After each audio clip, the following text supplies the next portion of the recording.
What is going on, everybody? Welcome into another edition of the Daily Energy Newsbeat Stand-Up here on this gorgeous Friday, June 30th, 2023. As always, I'm your humble correspondent, Michael Tanner, coming to you from an undisclosed location here in Dallas, Texas. It is our weekly recap. So this is where we bring you all of our top stories from this week. Stu and I had a crazy week. You know, we saw Larry Fink at Blackstone talking ESG. We saw a bunch of other stuff. So I'm not going to spoil anything for the weekly recap. I'm going to leave it up to the team to select the best segments. Before that, guys, again, as always, the stories are courtesy of the world's greatest website, www.energynewsbeat.com, the best place for all of your oil and gas and energy news. Stu does a great job of curating that website, making sure it's up to date with all of your energy news. Dashboard.energynewsbeat.com, the best place for your data energy news combos. Get it while you still can. Definitely go behind a paywall. But again, guys, leave it up to the weekly recap. Congrats, you survived. We'll see you Sunday night. The title of the first article is Wagner's Insurrection Ends with an Uncertain Agreement. ENB covered this 2 years ago. One of the cool things is I covered this with George Friedman, Dr. George Friedman. He is the founder of Geopolitical GPS, and he is an animal. He's been a geopolitical guru for years. Let's take what he just put out on their website, and I've got the link to their site. Go follow them. They're good people. I love the way they phrase this, Michael. They said the number one place that's taking in this war is but within the Russian government itself. Reports over the last several months paint a picture of tension in the Kremlin between the military, private mercenaries, and oligarchs. Even most of the differences were kept out of the public eye. We don't see half of what's going on because of our media until this happened, and then CNN and everybody else had to cover this because they didn't want Biden story coming up on Hunter with him tweeting on that thing. Okay, we get it. What happened in Russia? So there's this. I'm just bear with me here. Wagner took control of Rostodon armored vehicles. He was in the Ukraine border area. He has about 23,000 troops, and he has been a trusted ally of Putin. He's kind of like his right-hand thug.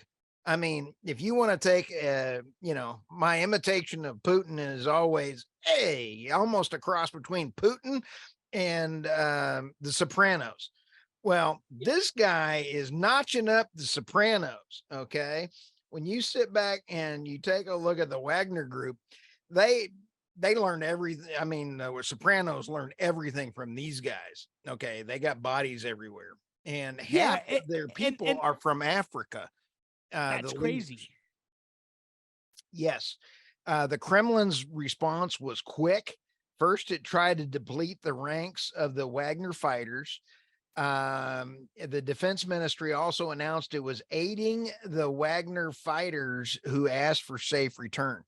Right now, at the end of this, there was negotiations between Wagner himself as well as Putin. He is now being exiled to Belarus.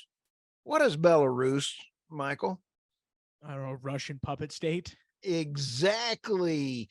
Okay, ding. You sit back and kind of go, wait a minute, I'm being exiled. Okay. This has got to be either a false flag or a wag the tail, but more the Russian word for it is. So you think this is a conspiracy? You think this is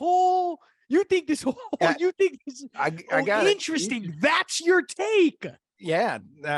A Mascaverona, and the Russian term Mascaverona literally means masking.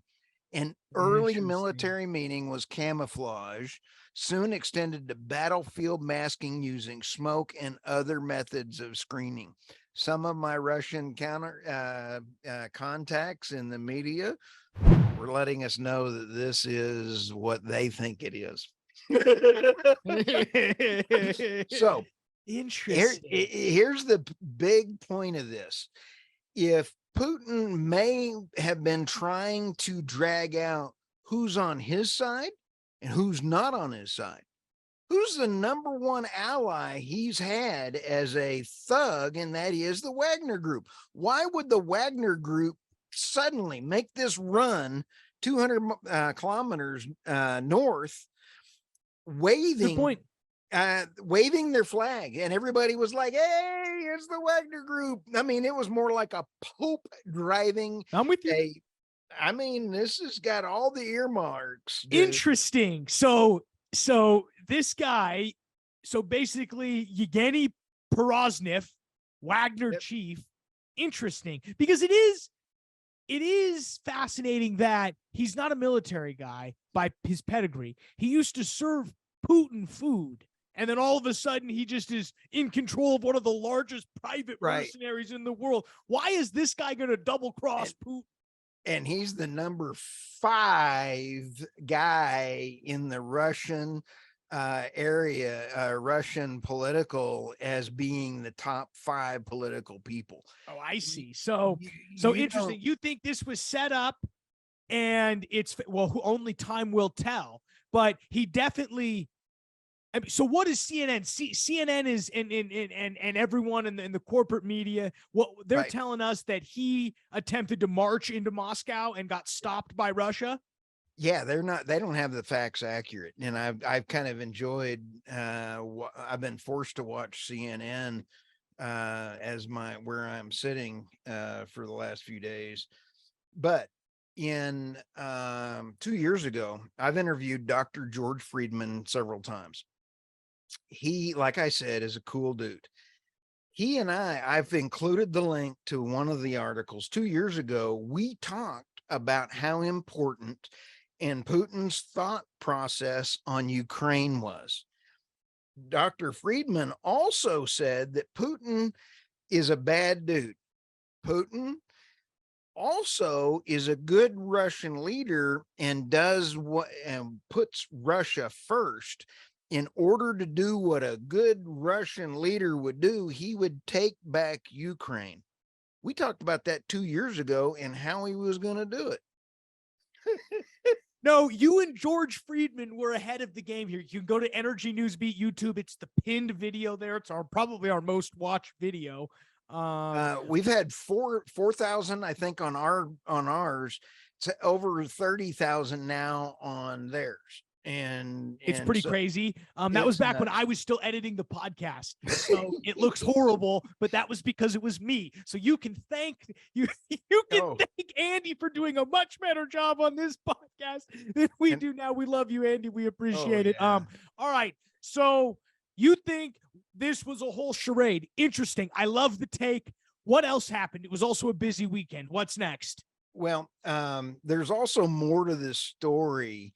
And some of the conspiracy theory, this is not me, okay?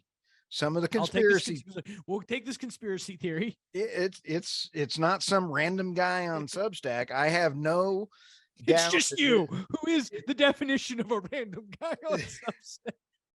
Sorry. The key thing is, why would the Biden administration's Department of Defense suddenly, the weekend that they announced that they're missing $6.3 billion that went, they have no idea. All of a sudden, no, it's not that it's just they were using there's different ways, and I'm not an accountant, but the way it was described to me is when you do inventory, because you've spent the money, but you haven't actually you haven't applied that inventory to anything. Right. There's a difference of how do you value that inventory? Was it fair market value, AKA, or was it cost of goods, which was the original purchase price? And I guess they weren't doing they were going against the opposite of what the standard was at the time.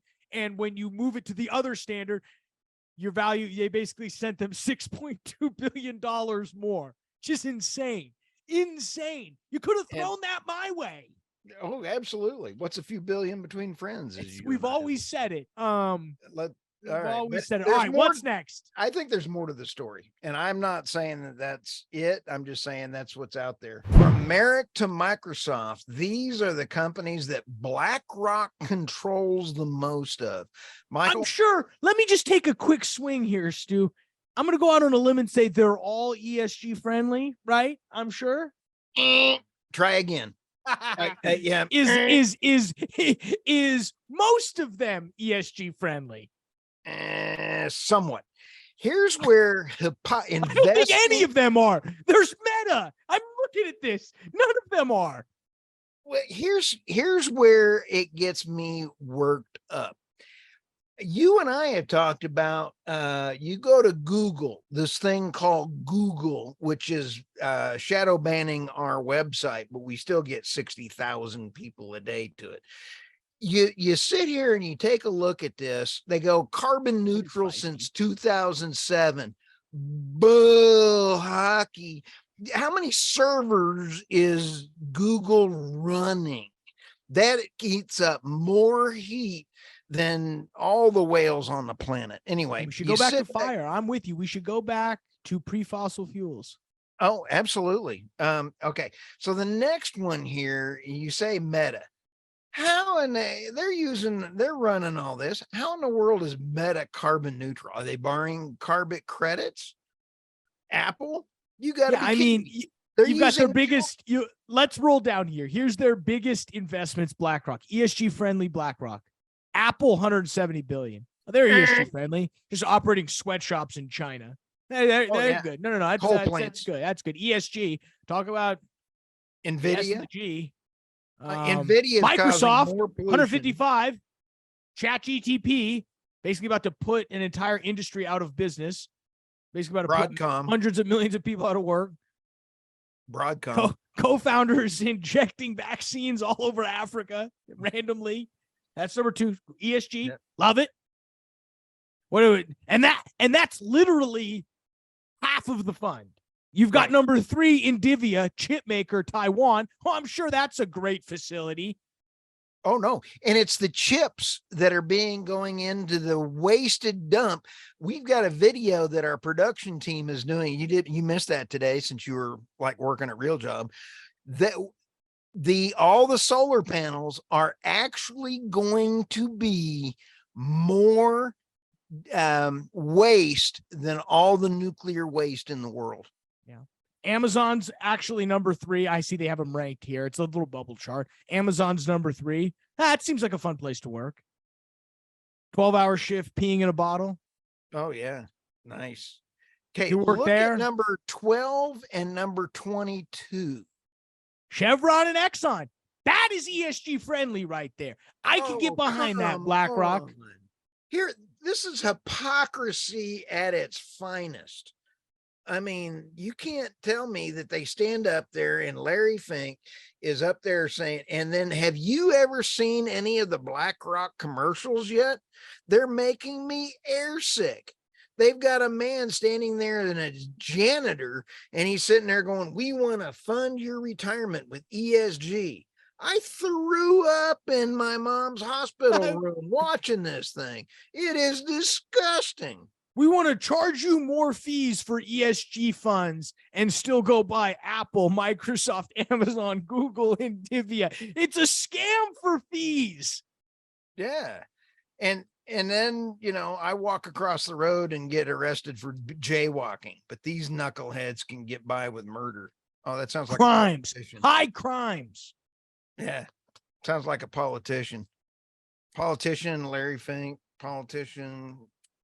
Oh, interesting. Klaus Schwab, just throw the World Economic Forum in there. He might as well. They all sleep together. Larry Fink now says, quote, he's ashamed to be part of the ESG political debate. This came out yesterday. We recorded that on Sunday, that original stuff. He said he's no longer using the term ESG because it's politically weaponized and he's ashamed to be part of the debate on the issue. Why it matters? Because BlackRock is the largest asset manager and it manages 9.2 trillion. With a T. Trillion. Now, here's the thing. BlackRock's bullish outlook on responsible environment and a social governance investing has been blasted by conservatives. Woke capitalism has drawn boycotts from Florida and Texas. You gotta love this. I also love this. They had this conversation at the Aspens Idea Festival. Oh geez. Oh geez. Yeah. You know who would have been there if he didn't kill himself? Epstein. That's who shows. Those are the type of people that show up to these events. Actually, John Denver would have been too, because his place was up there. It was a beautiful place. Right before I met him, or Aspen Ideas Festival. Right. That's spooky. Yeah. Okay. Those are the dark rooms we talk about. The U.S. Treasury sanctions Wagner gold and weapons dealing operations in Africa. Holy smokes. I can't believe this. The U.S. Treasury Department on Tuesday announced new anti-Wagner sanctions in a belated attempt to cut off the group's weapon funding. At the moment, the Russian government has essentially pardoned the mercenary outfit for treasonous actions. It remains unclear what role the Wagner will play in Russia. Well, he's been ousted out to Belarus, and personally, I think that this was a little bit of a stunt to try to do some other things, but we'll cover that in another show. Companies in Russia, the UAE, Central Africa Republic have engaged in illicit gold dealings to fund the Wagner Group to sustain and expand its armed forces, including in Ukraine and Africa. First off, these guys may be a bunch of thugs, and I am not really thrilled with the idea of even thinking about supporting these guys.